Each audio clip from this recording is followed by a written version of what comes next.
Hi, everyone. Thank you for being here today. Welcome to Author Talks, where writers are an open book. I am here today with Bibi Russell, author of the young adult novel Kindreds.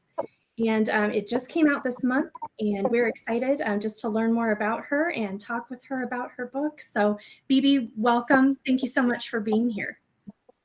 Thank you so much for having me, Jane. It is a pleasure to be here today. Thanks. Well, can you start off just by telling a little bit about you so that we can get to know you a little bit? Absolutely. So I've known Jane, I've known you a few years. Yeah.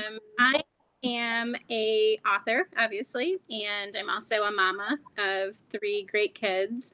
In addition, I'm a social work professor and a therapist. I have my own small private practice. Writing is what I do on the side. I love putting the pen to paper and spending some time in dream world in my own head, and then now sharing it with the rest of the world. Sounds great. Well, so when did the idea for this book start? When did this come about? So it's kind of a convoluted story. I was first introduced to the concept of kindreds or kindred spirits when I was in 8th grade. I love the Green Gable series. And throughout high school, I spent time writing and decided someday I would write a book about relationships, about kindreds. And after my youngest child was born, I sat down to write. And it's funny because Kindreds was not what I thought it was going to be. I sat down to write a thriller. I sat down to kill off a bunch of characters, make it as gory as I could, and what came out was Kindreds. And so I wrote for a while and put it away, thinking, oh, it's just an idea. I want to go back to the thriller. So I'd sit down and I would start getting into writing a thriller, and what came out was Kindreds. And so after a while, I just gave into it. And there were parts of Kindreds that came in a dream. There were parts, when I would be driving long distances and the kids would be napping in the back, that I would start thinking about it. It's been about a 9-year project from start to finish. That makes me feel so much better about my 10-year project that still isn't released. So thank you. That just even sharing that, I think, gives the writers hope that maybe have those longer term projects going that haven't quite come to fruition yet. So if that's you, hang in there. Don't give up. Especially, I think, the mamas out there, that don't have a lot of extra time. And so, you pick it up when the idea comes, you put it down, you edit it, you change it again. And eventually, when the time is right, you can put it out in the world. So what really first inspired you to write? That's so interesting that it seemed to dovetail with the birth of your youngest child. I think sometimes, obviously moms often have that pressure to, get back to work after having kids. And so was there some kind of creative sort of impetus that came up for you with the birth of your youngest? I think I needed something kind of for myself. I needed something that was mine.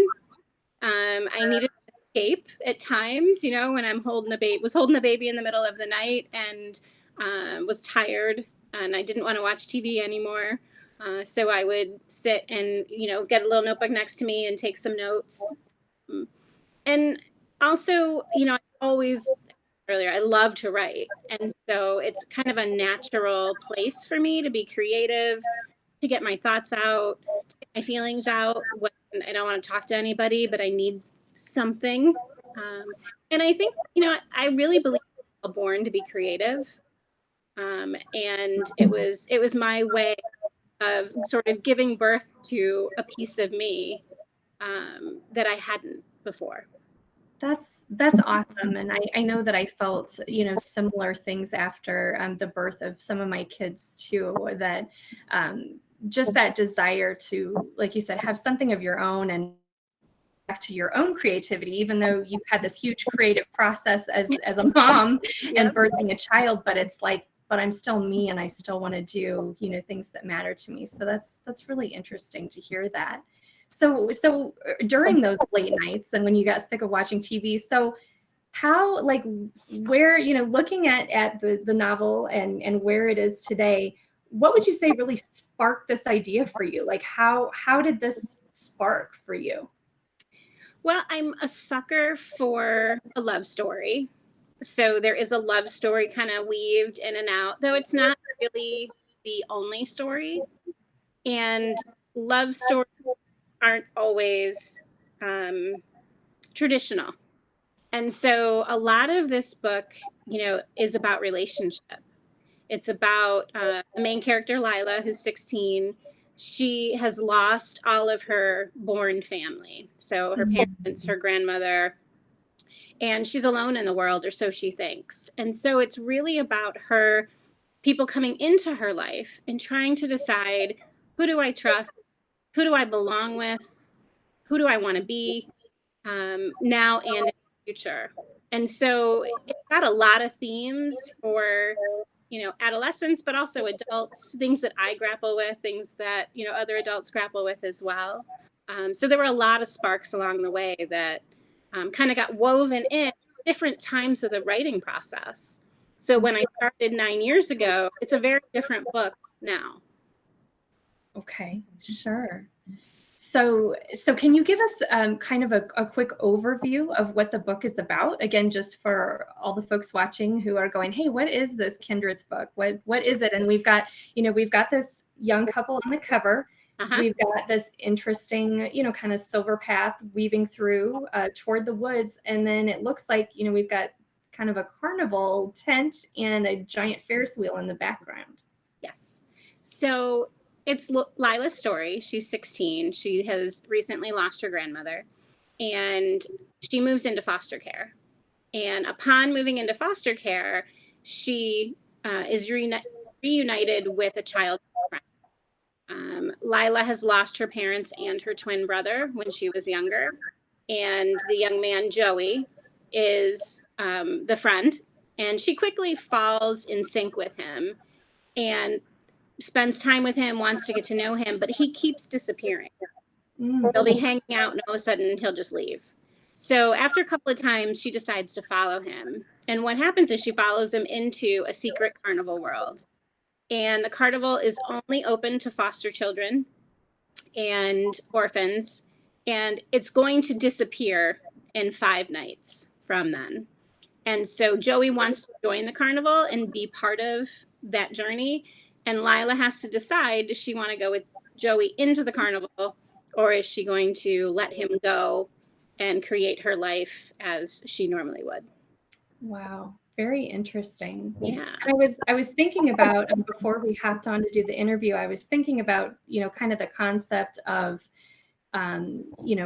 adult death and how often that happens, in Disney movies and obviously in a lot of other things. And at first I was really critical of that, but until I read something one day that said, but the thing is, if the adults don't die or aren't around or whatever the situation is, it doesn't allow, the younger characters to become, the main characters, the main protagonists. They wouldn't have that same journey. So yes. Do you think that's, kind of an important piece, for Kindred's as well, that she's lost her parents, now she lost her grandmother, and now she's in foster care? Yeah, it is very important. I think it allows Lila some wiggle room in deciding who she's going to be. She has to pick mentors. She has to pick people in her life that she wants to be close to. I think most people have one person in their life growing up that's very significant to them. And sometimes they're blood relative and sometimes they aren't. The grandmother that passes away is reminiscent of someone from my own life. And so that was just a natural character. And, her death impacted me in many ways. And so I do think, I don't think that parents always have to die. I mean, there can be great stories that include them. Yeah. I don't want to think that my kids can't be the protagonist of their own story without me, kicking off on, with an early untimely death. Exactly. But it adds a dramatic piece to the story from the beginning. And it also emotionally puts Lila in a very different place than some of her peers with some of the things that she's dealing with.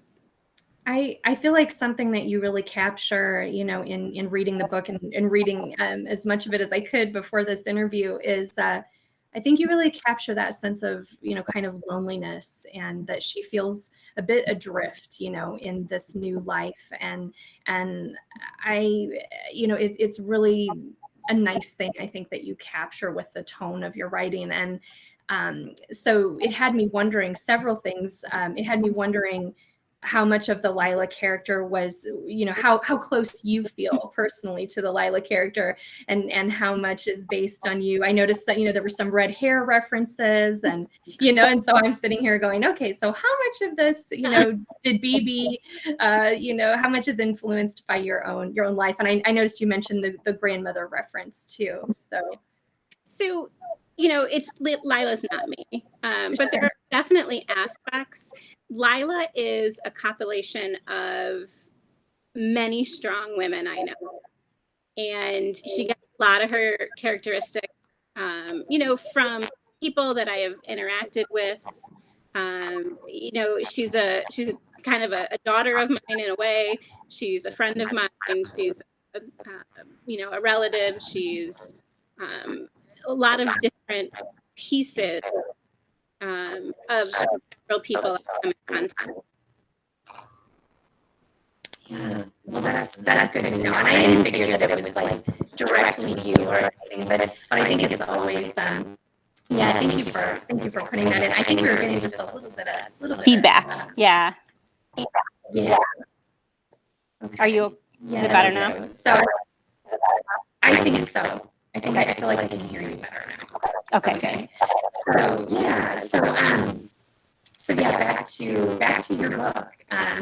So we are here again with BB Russell. We are talking about Kindreds, in which 16-year-old Lila ends up exploring a disappearing carnival that is only for foster children, and trying to decide whether or not this is something she wants to join and pursue. And so I'm getting a note here too from one of the listeners saying the audio is bad. So I don't know if I should put my earbuds in here too and see if that makes it any better. If anybody wants to make a comment, I think I'm seeing the Facebook comments. So if you guys want to just please go ahead. And also, if you have any questions for BB about her writing process, about her life, her book, please, go ahead. Yeah, absolutely. So let me pop this in and let's see if that gets any better. Okay, somebody says it's bad here too. Somebody's saying it's better. Thank you, Tina, for replying. Can anybody tell me, is it better with me having earbuds in, or did I just mess something up? Okay, thank you, Jandy. Yeah, I think it's better. That's better. Okay. All right, we're good. Thank you for helping the joy of technology. We were doing this beforehand and we thought we were all good to go. So, okay, awesome. Yes, so much better. Okay, so apparently I need to listen to the Be Live instructions. We are using Be Live today. Thank you for this wonderful program too, allowing us to simulcast to Facebook and YouTube at the good time. At the same time, my husband's also saying it's good now. Thanks, Arturo. Hi, Arturo. So anyway, again, feel free to ask any questions of BB about her inspirations about this book. So one thing that I was thinking too is about if you have, teenage children sitting at home this summer and you're trying to get them, reading, what are you hoping that those young adult readers, that you're writing for will gain, from your book? I think I hope that they just enjoy it, first of all, just as a fun read. I hope they see themselves in one of the characters, some aspect of the characters, the strength of the characters, the fortitude, their persistence, I hope, when they read it that they, if they're feeling lonely, because we all at times feel that way, they find themselves not feeling as lonely, recognizing that a lot of people feel the way that they do. Sure. Lila's story is really about belonging and belonging to herself, belonging to other people, but it's not so much about fitting in. The Mm. carnival, it's a fun place. It's a fast paced. It's, I think as a teenager, it's someplace I'd love to go, even as an adult. But a lot of it is about fitting in and trying to figure out what it takes to fit in. And belonging is something that's really different. Belonging is finding those one or two people that get you. You don't have Mm. to change anything for, you don't have to wear anything different. You Mhm. can, your souls just kind of connect and accept each Mm. other for who they are. And I hope Right. someone reading that, realizes that if it feels like everything is just about fitting in right now, that it will get better, that they Yeah, will find the people that they're meant to connect with and be with, and can be just who they are with no excuses and no apologies.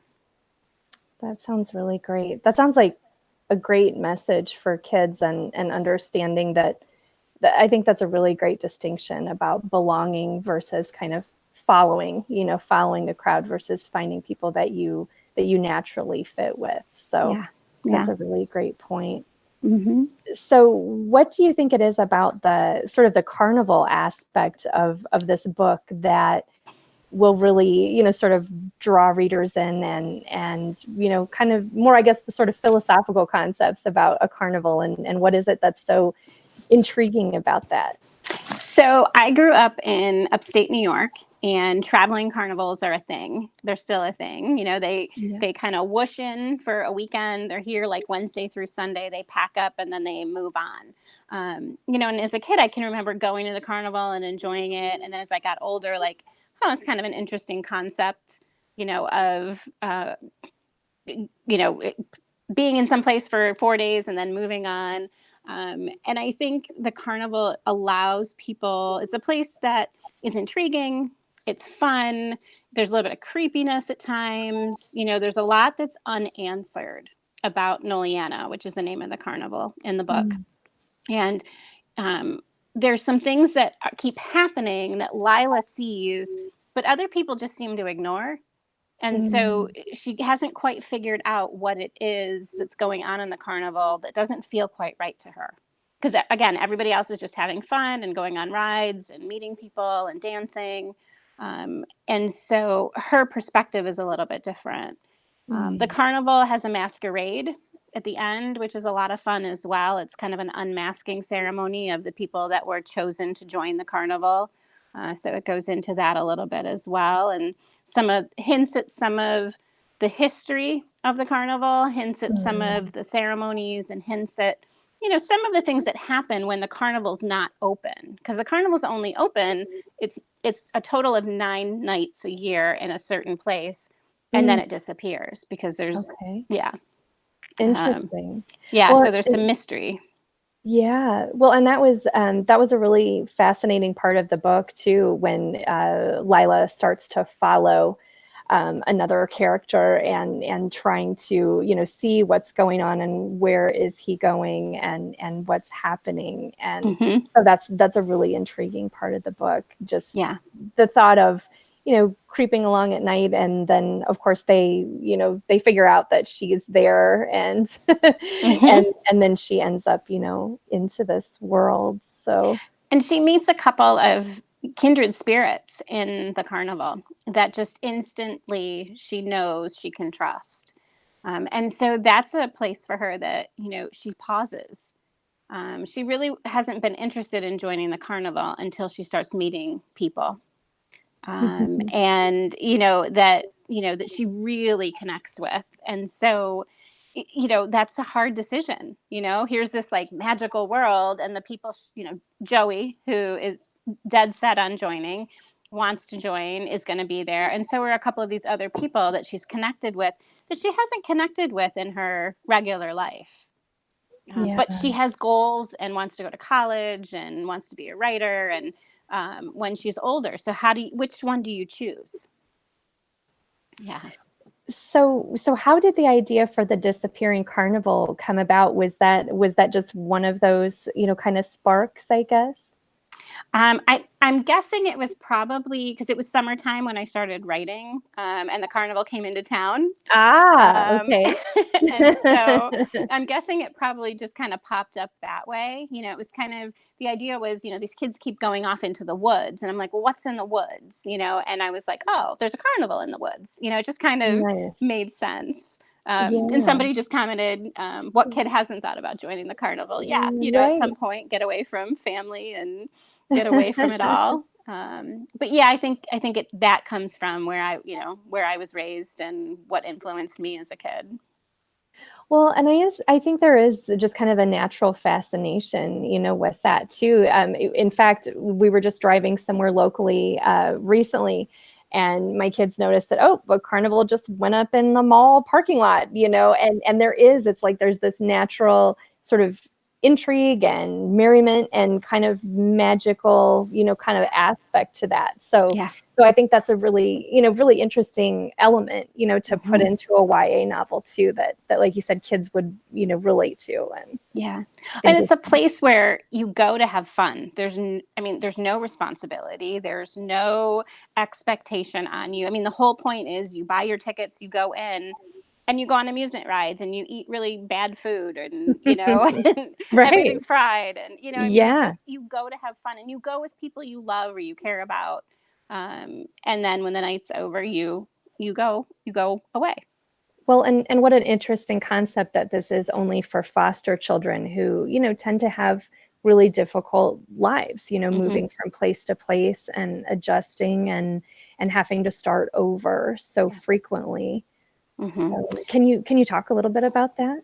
Sure. So, as a social worker, I worked with kids for over 20 years and worked a lot with kids in the foster care system. Some who have been placed and been adopted, others who have aged out of the system.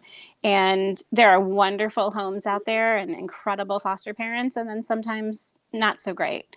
Mm. And kids, have a lot of trauma. And, um, you know, the theme that came to me from all of my work is that everyone wants family. And oftentimes we have to create family in order, to have people that understand us and love us. And that is just as valuable as blood relatives. Yeah. And so that really, that was just always a part of the book is, the foster care, people who have been orphaned, that kind of thing. Do you think that there was some element, since this is, part of your career profession, daytime profession, with doing social work, do you think that there was almost an element of that for you, that you wanted to sort of create a fun world for, kind of for the type of kids and clients that you're seeing that may be, again, having a more difficult time? Do you think that's maybe almost like a stress reliever for you? In a Yeah. way, I'm going to create this fun, magical place Yes. in a book, that you can go to. And Yeah, that is my hope for every child is that they have a family and a place to go that with people around them that understand them, love them. Kids deserve families. I don't think anybody would argue with that. And, right, they find themselves in circumstances for a lot of different reasons, and parents just sometimes can't be with their children. right. And so, to have places, even if it's in my imagination right now, that give them that connection. Yeah. That definitely is something that is near and dear to my heart. Yeah, absolutely. That's really fantastic. And I guess I never really thought about that until, just now that we were talking, that I just thought, wow, that's, Yeah. you know, a way to create something positive aside from the work that you do during the day, of course, in, counseling, these Yeah. children and helping them, but also that you've got, again, you've got this creative offshoot, with your book. Yeah. That's something that's just for you, that's, somewhat inspired by your work, but also Mhm. inspired just, by you being a writer and Yeah. wanting to do this. So So Kindreds is out now, and then it sounds like you may have other other pieces in the works there. Is I this do. a single book, or is there more? So this is a trilogy. There's 3. I am finishing up book 2 right now. I have book 3 outlined in many different places. So once 2 is finished, I will move on to that. Book 2 really moves into the carnival, the history of the carnival, why it exists, and some of the characters in the carnival through the years. And then also deepen some of the relationships that Lila has begun to have. Sure. So I'm working on that. I also have a couple of children's books in the works that I've been working on for about a year now. A chapter book, lots of different projects. I pick something up for a while and then put it down. When I feel like it's in a good place, I'll put it out, try to put it out in the world. Well, that's really cool. I know that when we met, I think I thought that Kindred's was just a single standalone novel, and so I was excited just to talk with you a little bit more and find out that, oh, this is a trilogy. And not only is it a trilogy, but that, of course, knowing you and your tremendous work ethic, that you are already working on book 2 and 3, and you've got those in the works. So that's very cool. What advice, I guess, do you have for fellow writers who are trying to, work a job, raise a family, and do something creative? How do they fit that in? How did you fit it in? Yeah. And how do I fit it in? How do you fit it in? Yeah. How do you do it? Please Sometimes inform it us. is. Yep. I think, 9 years is a long time in many ways, and yet it really isn't in other ways. Be persistent. Write. I sometimes I will have a voice recorder in my car that I will, I'll use my phone or something and, have an idea. Sometimes I get up early in the morning and write if I can't sleep. Sometimes in between clients, I'll take a few minutes and just kind of escape into writing. Writing's always been part of my life that way. I was a big journaler as a kid and wrote stories in college and things like that. It's persistence. The other thing is, it's really been the last 2 years that I have realized this piece is connecting with other people who write and other authors. It's so important because you can get really discouraged. You can get discouraged in writing. You can get discouraged in publishing. You can get discouraged after your book is published in marketing and sales. And, it's a whole new world. I was not part of the publishing world before this. And so it's a huge learning curve. And I am really blessed with people like you, some of my other fellow writers, that I can talk to, that I can bounce ideas off of. Critique groups are great. Sometimes they're hard. It's hard to put your work out and have somebody give you feedback. Right. But it's so important. And so community, I think is, and that's an area I'm growing. In. It's hard. It's hard to find the time. But it's something that, to do for yourself. As parents, as siblings, as caretakers of elderly, even pet parents, we take care of others so much more often and then we take care of ourselves. Right. Yeah. So I know earlier today when we were talking, you mentioned about, working 2 jobs, because I know you're a professor as well. So you're a professor and a social worker and a mom and a wife, and then you also are writing and doing this. So do you have like a set sort of writing time that you carve out every day? I know you mentioned the kind of bits and pieces in between appointments and things like that, but do you believe that theory that, oh, you have to have a half hour a day, an hour a day, the same time every day? Do you think that's necessary? I think it is the ideal. I think that there are people who are very detail oriented, scheduled, follow a schedule. Unfortunately, I am not one of those people. Same. I would like to be, but 5 a.m. comes and I want to sleep, or my, 9-year-old jumps into bed. And, great plans, Right. are Absolutely. lost. And so, I think I definitely do write every week. You know, some weeks it's every day. Some weeks it's just once a week. Sometimes it's for 20 minutes, and sometimes it's for 3 or 4 hours. It just depends on my schedule. I'd love to be able to, and I think maybe when my books are further along and really need editing, then I need time, and I will do every day and schedule it. I work best on a deadline and an external deadline Yes. when, as I think most people do. I can't trick myself very well Yeah. to set my own deadlines and make them like, oh, I've got this deadline at this point. I need to set the deadline like a day or two early. And it's like, but if I know the real deadline is later, Right. like you said, it's hard to mentally trick myself. Almost the whole like setting your clock ahead, but you know that you set your clock ahead. Right. So then Right. Yep, exactly. And I'm pretty good at knowing how much time something's going to take. And so I'm like, well, I guess I could put it off till later because it's only going to take me 2 hours, as opposed to just, we'll get the 2 hours done now. So yeah, I'm not good at setting deadlines for myself either. that's, again, I find this very comforting. Oh, good. Fellow writer. Yeah. Not good at schedules, not good at Nope. doing the same thing every day. Like, I just feel like that is not a strength of mine at all. And I mean, with having kids and, it's a constant puzzle. And because, tomorrow doesn't look like today, and who has an appointment, and, who needs what. And then something gets thrown in there, the pandemic, for example, Right.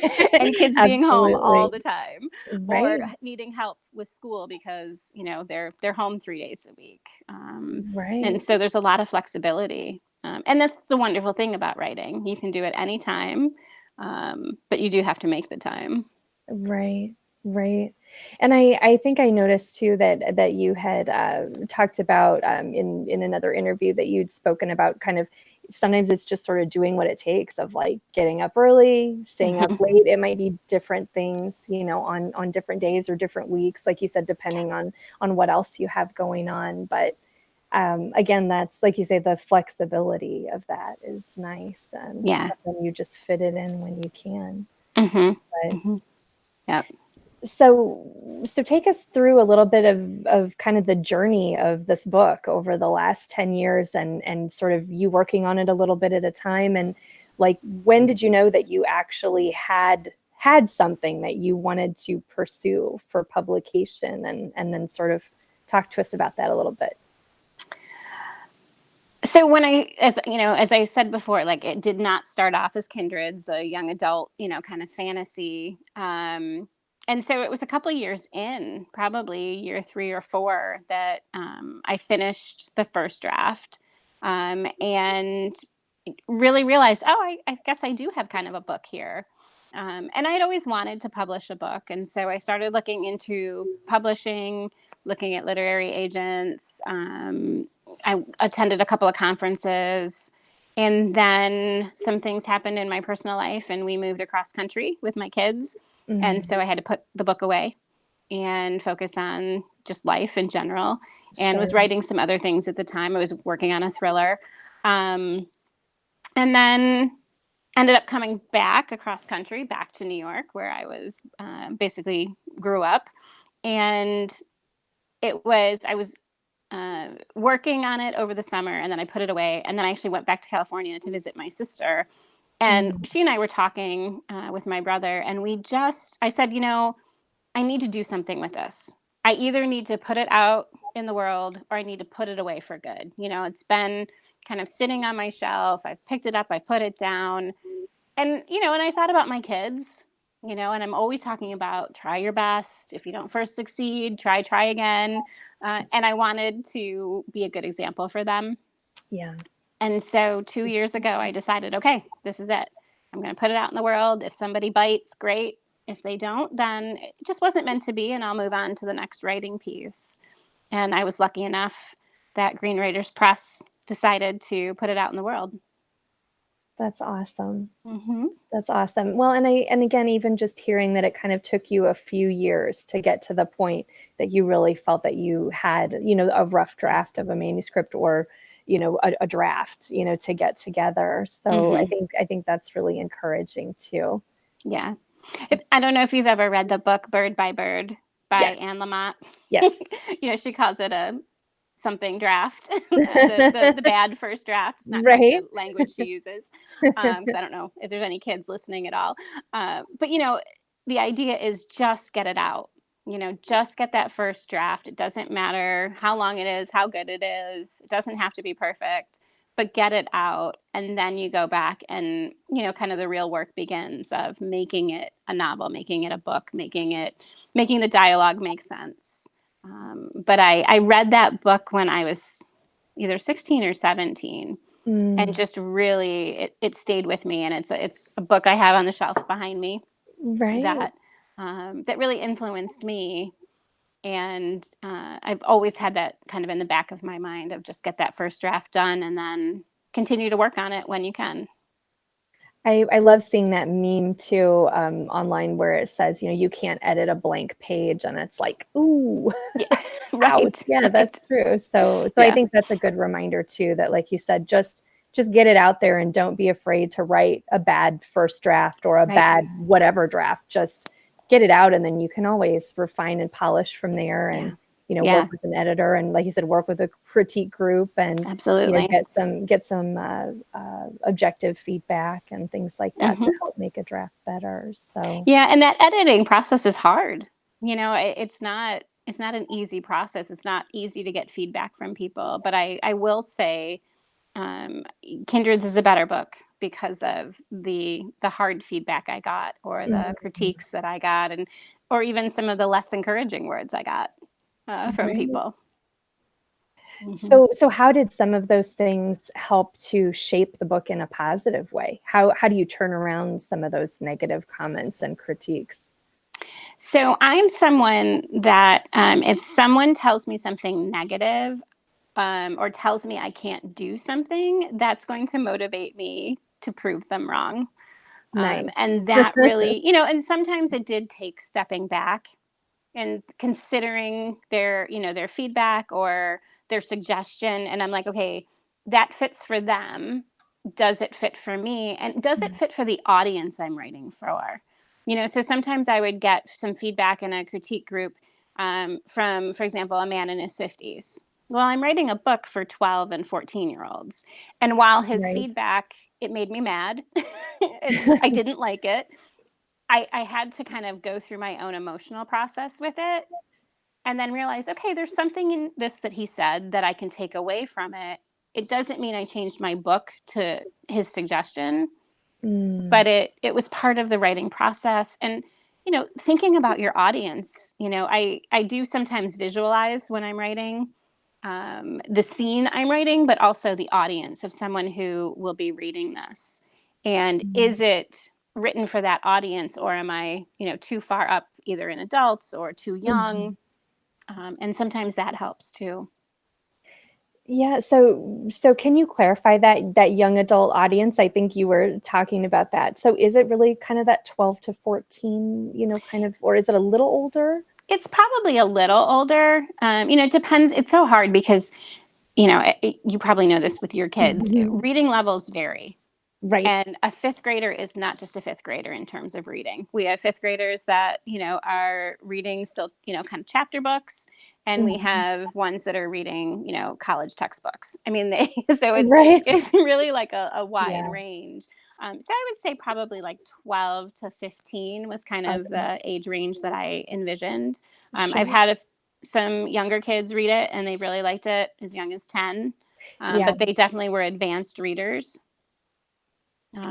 My daughter is 10, and I think that she would probably be a good, candidate for this book. And her brother is 13. And so I was hoping too that with Kindred, like, okay, so I can just kind of pull them in with this, and mom needs to read this book, so then you guys are going to read this book with me. You're going to read this book too. Yep. I'll read it to you, but we need to do some summer reading for sure. So yeah. But I think it sounds too like you didn't necessarily set out to be a young adult author either, right? I did not. But I will say there is a big piece of my heart I think stuck in adolescence. I'm a sucker for a rom-com. I'm a sucker for a lot of the YA books. And so yeah, I mean, I didn't set out, but I do feel like there's a real piece of me that fits this really well. Yeah.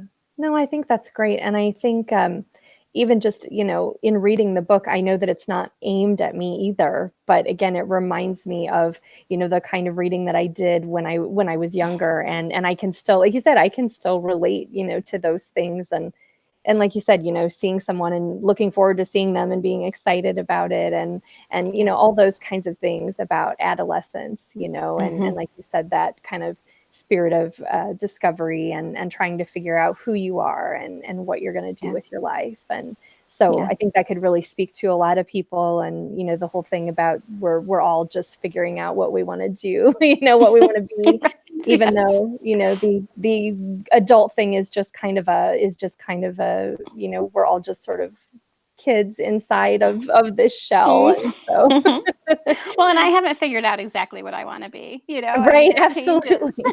and I think that's a good thing. I think that's part of our creativity. I think that's what keeps us moving in the world. It keeps us meeting people that are different than us, that are similar to us. It's all part of our journey. Absolutely.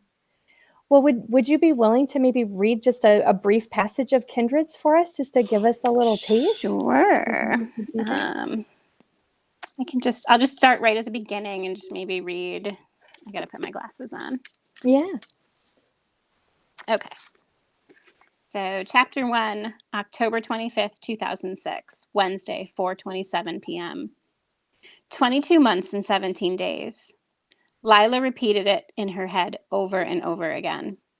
22 months and 17 days until she turned 18, could move out of foster care and back into the house she shared with Grandma P for the last 8 years. Her heart hurt each time she thought about leaving the only home she could truly remember. A loud, hard knock interrupted her rumination. Lila Jane McCarthy, open the door. I'm freezing out here, yelled Mrs. Reed from the other side of the wooden front door. Lila let out a sigh and glanced through the peephole. She glared at the heavy-set caseworker. Wearing a short-sleeve, white button-down blouse, heavy white winter boots, and a thick wool scarf, but no coat, Mrs. Reed was a conundrum at best. Never smiling, yet always boasting how happy she was to find home for foster kids, Mrs. Reed was about as fun as getting wisdom teeth pulled without the drugs. Lila opened the door, and a sharp gust of late autumn Ithaca wind rushed in, along with Mrs. Reed. An undoubtedly early winter was predicted for all of Western New York, and Ithaca was no exception. Seriously, Lila, let's go already. I told you that I'm on a tight schedule, Mrs. Reed huffed, arms crossed. She teeter-tottered from foot to foot like a toddler who had to go to the bathroom. I hope you have all of your things. It'll be a while before you can come back here. Lila nodded and closed the door. Thoughts of all the times she and Grandma P had closed that door to take their nightly walk popped in her mind. P would let her lock it, and then she'd put the key with a daisy keychain in her left front pocket of her white cardigan, patting it to make sure it was safe and sound, and Lila felt the air go out of her lungs. I'm all set, she replied. I have everything right in here in my bag. I don't need much. I've taken care of shutting off the water, and Mr. Gray from next door has agreed to keep a watch on things and forward any mail to the lawyer until I come back. Well, good. I know this is hard on you, but it's for the best. Your grandmother, Penelope, wanted you to have a good home. Heat spread like wildfire across Lila's cheeks. Mrs. Reed had no idea what her Grandma P would have wanted. Now hurry up and get your stuff, and I'll be waiting in the car. Without wasting another second, Mrs. Reed abruptly opened the door and rushed out as quickly as she'd come in. Lila stuck out her foot to block the door from banging into the wall and knocking pictures down, as Mrs. Reed had done several times in the past few days whenever she blew in or out. Lila hunched forward, a silent scream caught in her throat. She could feel the veins in her temples pulsate, and did all she could not to punch the pinky beige wall beside her. Her thoughts raced, but she knew in her heart that resistance was futile. Ever since Grandma P had died 2 days ago, she'd asked politely to stay in her house. And then when that didn't work, she argued and pleaded. Each time, Mrs. Reed had said no. I stopped there. Yeah, thank you. You're Thank you welcome. for reading that to us. So that was a quick excerpt from B.B. Russell's book, Kindreds, that just came out this month. And it is targeted to a YA audience, but really, I think a lot of people could get a lot of enjoyment out of this book. Thank you. Yeah. Yeah. So what else would you like to add that we haven't talked about yet? We've hit on, we've hit on the writing process. We've hit on the book. We've hit on, I'm trying to think if there's anything.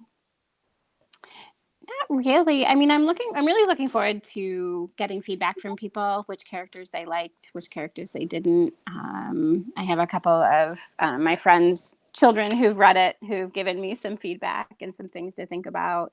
I hope that anyone who reads it just first and foremost enjoys it. Just a fun kind of summer read, summer escape, nothing too weighty or and that they see Lila's strength.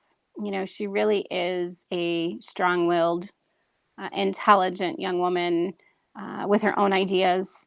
Some of the male characters in particular give her a run for her money, try to bully her a little bit, and she doesn't give in. And so, that's definitely a theme of the book as well, is staying true to who you are and not letting people push you around or make decisions for you. So, Well, that definitely sounds like a positive theme for young adults and for anyone really. So I think that sounds like a great fit. And I encourage everybody to go get BB's book, Kindreds, and it's available on Amazon, Barnes and Noble, and I know where else is it available, BB? You can request it through your library. Libraries can purchase it. You can request it through your independent bookstore. Are other great options. And if you'd like to email me, Jane at authortalks.org, I would be happy to send a copy your way. So we can do that too for a giveaway item. So if you want to pick a number, we'll have you pick a number, and whoever is the X person to email me, I will go ahead and send them a copy of Kindreds. Okay, great. Do you want that number now, or you want me to tell you off air? It doesn't matter. Either I'll way. tell you off air. Okay, sounds good. So if you'd like, just email me, Jane at authortalks.org. And by doing that, you will enter to win BB's book, Kindreds. And we will get a copy your way if you are the number that BB picks. That's awesome. Yeah. And also, if you're listening and you are a teacher or an educator and you want me to talk to your class, I know we're on summer break right now, but in the fall or in the spring, I do have experience as a college professor on writing, and I can talk about the process. And I'm really open to talking about writing, just like we did today, and about my process, but also specifically adolescents who are looking to be writers or are interested in writing. So that's an option.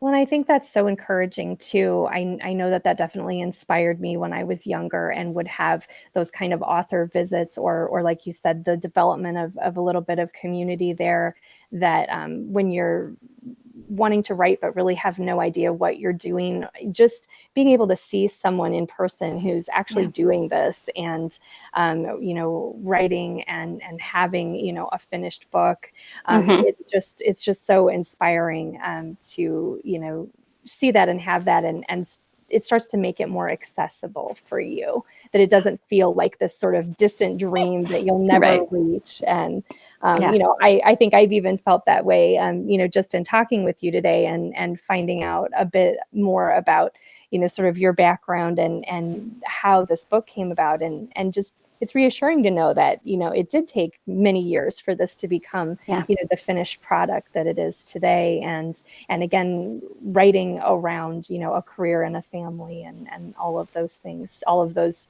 life hurdles that kind of get thrown at all of us. And so, so I just thank you too, just for, being open about that and, not making it sound like you just wrote this all last week. And wouldn't that be nice? We all need to catch up to you because we're not there.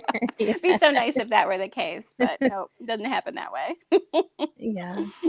So well, I guess that's one maybe last question that I would have is sort of advice that you would have based on, going through the writing, editing, publishing, marketing process. Are there any tips sort of that pop out to you for other writers to not be discouraged by, how overwhelming and daunting it can be, because it certainly can be, for sure.